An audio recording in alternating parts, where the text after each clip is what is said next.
Hey there guys, this is Sam And Justin at the Survival Review, and today we're going to be talking about the 1978 version of Invasion of the Body Snatchers. Yes. And this is, wow.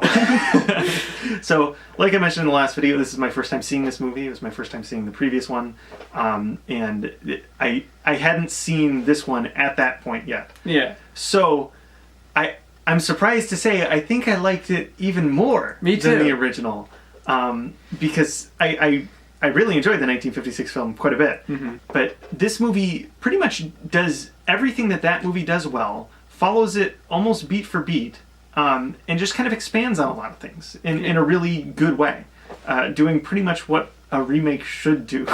yeah, it's easily one of the best remakes. Yeah. And like he was saying, it's kind of weird because it really does follow, except for like the ending, it follows all of the same plot beats of the original. So you think there's like, oh, there's nothing new to this movie, but it does like everything in its own way. It puts its own spin on it. Yeah, exactly. It's not the same exact characters. I mean, each character has kind of a parallel to the original that are very clear.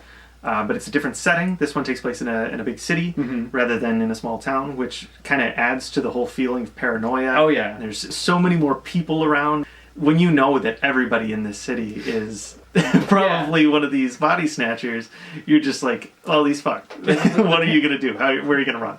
The paranoia is amped up to like 10 in this movie. Seriously. You got the one scene where the main character, the Donald Sutherland character, is just walking through the streets. Yep. The town's like this like handheld scene. He's just like walking through there. He's like trying to call all of these like important government places about these bodies being like taken and stuff like that. And they're just like, no, we don't believe you. It's so ridiculous. Don't be jumping to conclusions. There's nothing wrong. And you can tell every single person he's calling is just one of them. Yeah. And it's just so, it's scary. Yeah, it really is unnerving and like stressful. It's like a stressful thing to watch in a good way because it's the atmosphere they're going for. Yeah, so if you've seen our last video, we don't really need to describe the plot of this one. Yeah. The only real difference is that, like, the main character, the Kevin McCarthy character in the original was a doctor, whereas in this one, Donald Sutherland is like a health inspector. Exactly. But it's still kind of the same thing where actually one of our main characters is affected by it this time, where the main female character, her boyfriend, all of a sudden starts acting weird and is acting the same. And then when she slowly finds out that other people are having the same thing happen to them, and so she goes to this doctor, this like psychiatrist character played by Leonard Nimoy, who's just great. Yeah, gotta love Leonard Nimoy. And there he's trying to convince her that nothing's wrong, everything's okay, but she knows there's not, and slowly she convinces Donald Sutherland, who convinces his friend Jeff Goldblum. And he doesn't have to work hard to convince Jeff Goldblum. No. He's basically the parallel to the guy that he gets called to help in the first movie. Yeah. And they find a body in the back of their like sauna, and that's where you start to see where the effects are a major role in this movie, whereas they weren't such a big thing in the original. This one has a lot of effects, and they're done really great. Yeah. Whereas in the first movie, when you have that body that they find in their house, they don't really show its face because they obviously didn't have much to make it look like it was just a blank slate kind of thing. So it looked like he had some like putty on his face or something. It looked just a little weird. This one, it's this weird sort of like fleshy, goopy, like got weird fuzz and stuff all over it. It looks like a plant man almost. Yeah, and then you see it slowly kind of turn into Jeff Goldblum. Start to look more and more like Jeff Goldblum. I think most of it was done pretty tastefully. Obviously, the first one we mentioned, it didn't need that. But it also doesn't take away from it when you have it there. Yeah. And it adds some kind of extra elements to it. Like the one scene where Donald Sutherland, he falls asleep on the roof of like their apartment, and all the pods start growing, all the bodies like right next to him. Yeah. And like when he wakes up and he sees all the bodies there just kind of like squirming around and stuff, like it's so great. It's so gross and just terrifying. And then you get like one of those like brutal like shots in a PG movie. That's the other thing, is this movie's PG. Like, welcome to the 70s. Whereas in the original, when Kevin McCarthy sees like his duplicate body, he just like stabs it with a pitchfork, really quick shots. In this one, he smashes the head in with a shovel, and they can sort of get away with it because it's not technically a human being. Yeah, but it's so graphic, and it really is. It's pretty shocking. It's awesome. Yeah. But like we were briefly mentioning, like earlier, one of the best things about this movie is the cast. The cast is so great. Like I said, we have Donald Sutherland as the main character. Who's fantastic. Yeah. you have Leonard Nimoy as the psychiatrist friend character. I just loved Leonard Nimoy. I love seeing him in anything he's in. Yeah. Yeah, and then Jeff Goldblum, who, like, this is so early on in his career, but he's still basically playing Jeff Goldblum. Yeah, he's playing just... This eccentric guy who, like, in the opening, like, the first scene you see him in, they're at this, like, book kind of, like, signing or something for Leonard Nimoy's character, and he's just like, this book is terrible, everything's just wrong. Yeah, he's just basically disagreeing with everything Leonard Nimoy's saying and, like, really mad about it. I'm not saying it about a man like Kibner, I'm saying it about Kibner. He dashes one of these things off every 6 months. It takes me 6 months to write one line sometimes. There's this great scene where Leonard Nimoy, to prove a point, like, pins him up against a wall. Just a lot of fun interactions with him. Yeah. Weirdly enough, I really like the first act of the movie, like the build-up. In fact, I kind of like that a little bit more than the, like, later half of the movie. Yeah. Like, I can see that. Normally it's the other way around. And I like the subtle hints. Like, you see the garbage truck. Yeah. That there's always see all this kind of like which just looks like old, like, dust and stuff like that they're, like, slowly, like, you know, just, like, getting rid of. And you always see that outside the house of someone who's been turned. Yes. And it's just a very clever, like, visual cue. Lots of cool little things setting up what's to come. Yeah. My wife, sick. What's wrong with it? That not my wife. I think they just paid a lot more attention to it and went more in depth with all those details. And there's one thing in this movie that's different from the original, which is whenever the pod people, like, see one of them, they let out this, like, loud kind of, like, screeching like sound.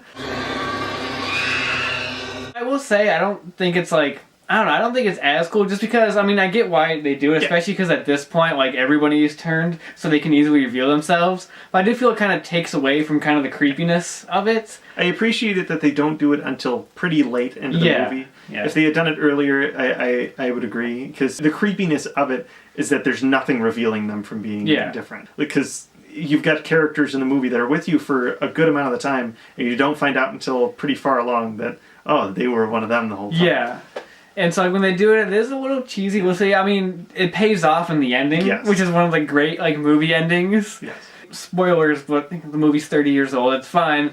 But, like, the ending of the movie is basically, like, the only real survivor is Down Sutherland and Jeff Goldblum's wife, who is Veronica Cartwright from Alien. Yeah. And she kind of runs away. You don't really see much of her.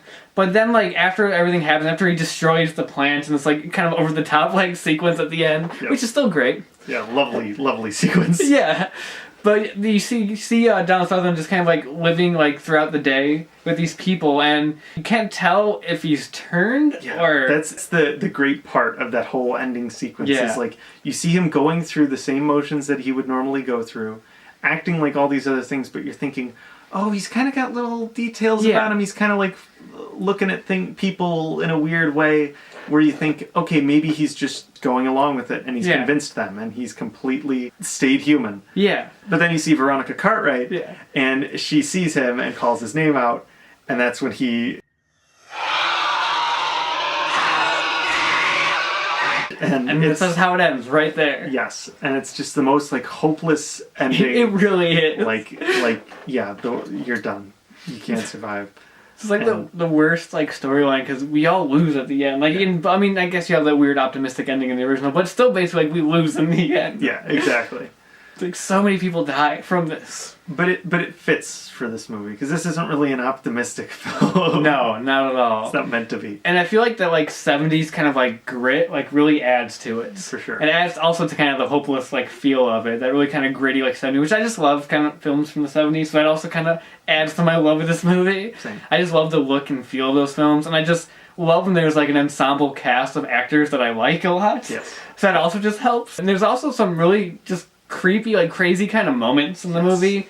Another kind of, like, spoiler, like, at the end of the movie when like, the female character, like, when she dies. Yes. Like, the effect of that is so great because he's hugging her right as she's turning. Yeah, and she sort of shrivels up into, like, nothing. Her whole face just, like, sucks in on itself. And you see the look on his face when it happens, and he's completely devastated. It's the same sort of sequence that happens in the original, but again, the effects kind of elevated a little bit.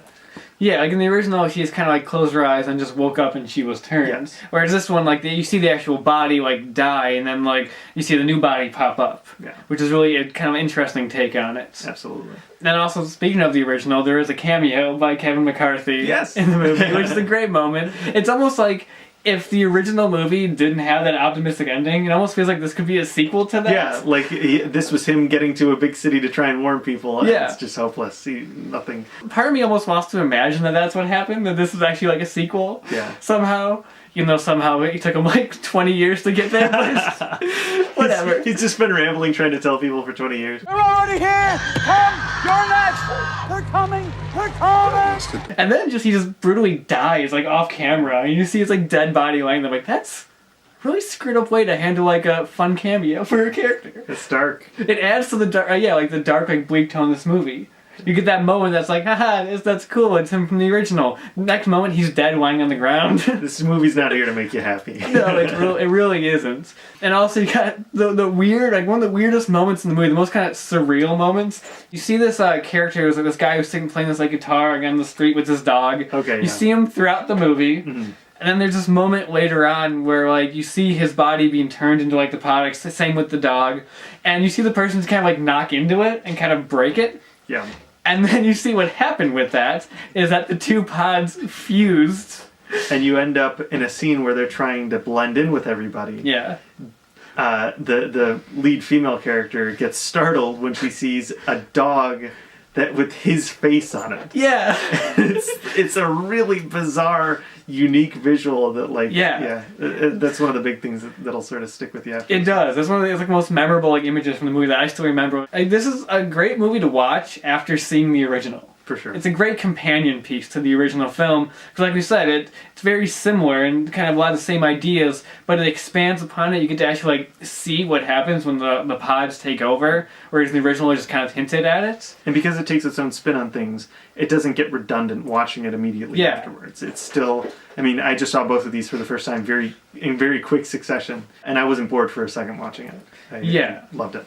So, like, if you love the original, this one's definitely worth checking out. Like I said, great companion piece to it. Absolutely. And this wasn't the last remake of Invasion of Body Snatchers. No. There were two more. There's one in the 90s, just called Body Snatchers, which I've never seen. I haven't seen either of these ones, but that one I'm not very familiar with it. Don't know too much about it. Then there was one in, like, I think it was 2007, I think? Something like that. Just called The Invasion, and it had Daniel Craig and Nicole Kidman. I heard wasn't that great, but I don't really plan to see it. Like, I feel like I'm good with these two movies. For sure. I don't have any urges to see, like, the later remakes, and if they ever make more, which they probably will, they'll probably remake it at some point. But there's really no need to. You got all you really needed out of the story with these two films. Like, they're two movies that go together very well. Yeah, they pretty much perfected it all that time ago. Yeah. Like, it's done. Yeah. I think it's probably one of the standout, like, horror movies of the 70s, I would say. Or sci-fi horror movies. Yeah. And again, like we said, one of the best remakes of all time. Oh yeah, easily. So that's all we have to say about the 78 version of Invasion by Snatchers and the story in general. Yeah. But we're not done talking about movies from the 70s. No. Only next time we're going to be taking it Italian. So, until then, we'll see you guys next time.